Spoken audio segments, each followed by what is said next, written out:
everyone, I'm Megan Claire and welcome to this week's video blog. I'm rocking my awesome new, very incredibly short hairstyle for the first time on a video blog.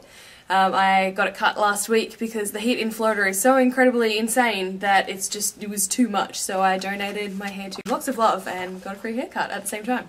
But we're blogging from my wardrobe because the topic is packing, so I'm going to give you my top packing tips for when you're travelling, going on vacation, as well as tips to slim down your suitcase. But before we get started, I'd like to do a shout out to every single one of you for watching my videos and following me on Facebook and leaving comments on my blog and taking the time out of your days and your schedules to actually read my updates and follow me. I've been overwhelmed with the amount of support and the amount of following that I've gained in the last 2 months after transitioning from a private to public blog, and I'm really loving the ride. It's been an amazing journey, so thank you so much. So, packing.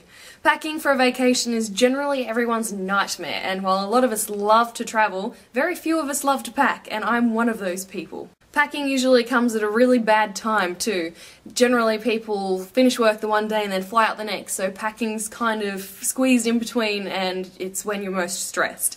I'm a last minute packing girl.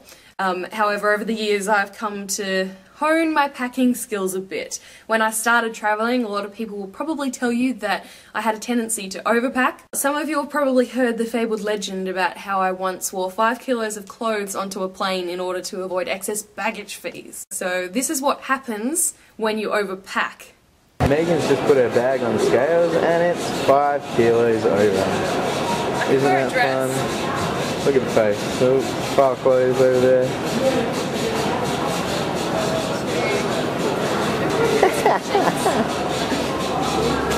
And you guessed it, my bag is perfect. I don't know how I'm going to wear all that stuff.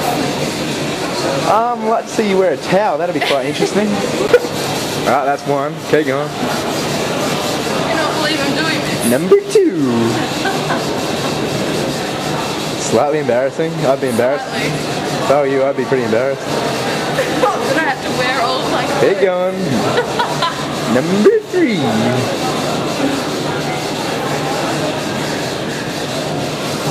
Yeah. That's awkward. See the looks you're getting. That's the 4th top.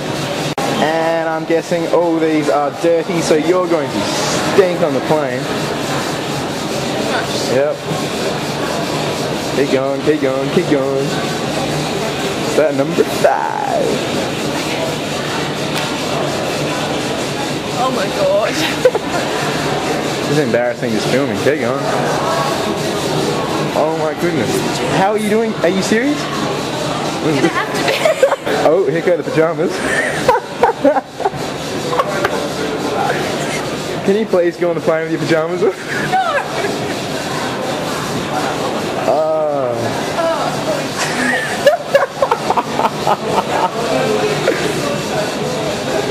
I'd be putting those on last. No, I'm gonna put my jeans on last.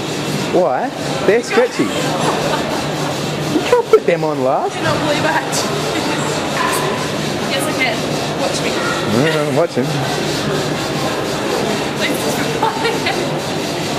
Are you raising money for this?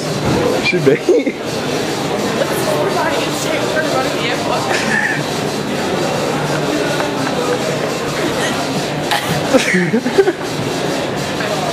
Everyone laughing, yep.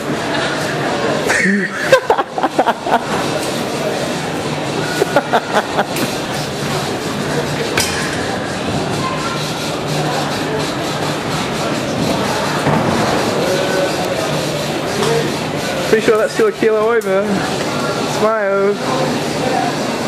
So that's my warning to you as to why you should follow the following tips for packing. For instance, tightly rolled clothes take up less space in your suitcase and they're less prone to get deep wrinkles from fold creases. Ta-da! Also, if you have any handy around the house or if you find them cheap at a market or something like that, compression sacks are a godsend because they save so much space. You can use compression sacks to shrivel your clothing up to a tiny tight bundle which uses minimum suitcase space. So let's now talk about clothing. Choose clothes that are appropriate for your climate. So for instance, if you're going somewhere hot and you're coming back to a really cold climate, make sure you pack at least one set of warm clothes. This is a perfect example, but you can't actually really blame me for this one because we were driving recently on our US road trip from Nevada to Arizona, and we drove from 90-degree heat into a freak blizzard. But it is a perfect example of packing for all climates. Also, clothing items that do double duty are a godsend when travelling. So for instance, men's shorts you can use as swimwear, and this photo was taken in Costa Rica. That's actually a skirt that I was wearing as a dress. I've personally found that a sarong is a godsend because it can double as a skirt, as a shirt, as a dress, as a tablecloth even, and then you can even turn it into a bag if you get desperate. Shoes are always going to be difficult because they're big and they're bulky and they get in the way, and they always dirty up my suitcase, so I generally try and pack them in a plastic bag so I don't get dirt through my clothes. But I generally try and keep them as minimal as possible and take 3 pairs. I'll usually take a pair of joggers or running shoes for walking extended distances, a pair of flip-flops, or we in Australia call them thongs, we won't get into that cultural difference now, a pair of flats, and then a dressier pair of shoes for the evenings. I usually take a pair of heels just in case. That being said, anything that you pack just in case is generally on my list of what not to pack. And you know what, if you happen to get a last minute invitation to attend the Queen's garden party, take that opportunity to go shopping. Toiletries. Take an absolute minimum of toiletries. So for instance, liquid shampoo and soap can be used as the same thing. And while we're on that point, actually try not to fly with brand new bottles of liquid, because take it from me, as the pressure in the aircraft changes, the liquid in the bottles expand and you can have some pretty decent leakages on your hands. So try and use each bottle at least once, and just like even a tiny bit before you leave, and trust me, you will reap the benefits of that. So while we're on that topic, make sure that your toiletries bag is actually waterproof, because you would be surprised at how many actually aren't, and bottles do break. So here are my quick tips. Keep your necklaces in a straw, it'll keep them from getting tangled in your suitcase, and if you've ever had to untangle necklaces from each other, you'll know what a pain in the absolute arse that is. So keep them in a straw. Use an empty bottle of chapstick as a secret hiding place for cash and other little small valuables. This one's also for the ladies, but in terms of keeping cash and like little small valuables when you're going out, if you don't want to take a large bulky handbag, I've often gone out to nightclubs while travelling with knee-high boots, and I've kept everything in my boots, from my cash to my passports. I've even fitted my camera down there once. In terms of a tip for the guys when you're heading out on the town, you can actually clip your keys and your cash into a binder clip and attach it to your belt. If you don't have a camera case, a hard plastic soap container is the perfect way to store a camera and keep it safe in your carry-on. Use a button to keep your earrings together while you're travelling. And surprisingly, you wouldn't think this, but if you stick a dryer sheet amongst your clothes in the suitcase, it'll keep everything smelling fresh. Also, when I travel, I try to take the largest hand carry-on that I can possibly get onto the plane, and I generally don't like to pack anything in the carry-on because I guarantee you, coming back, even if you haven't gone on a shopping spree and you haven't bought anything, you'll always seem to magically have extra luggage that you can't fit in your bag on the way back. So by keeping that extra space free in your hand luggage, you've got somewhere to put that.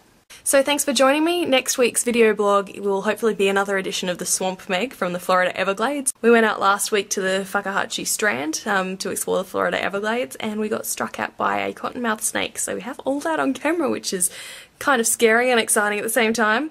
So stay tuned. Thanks guys.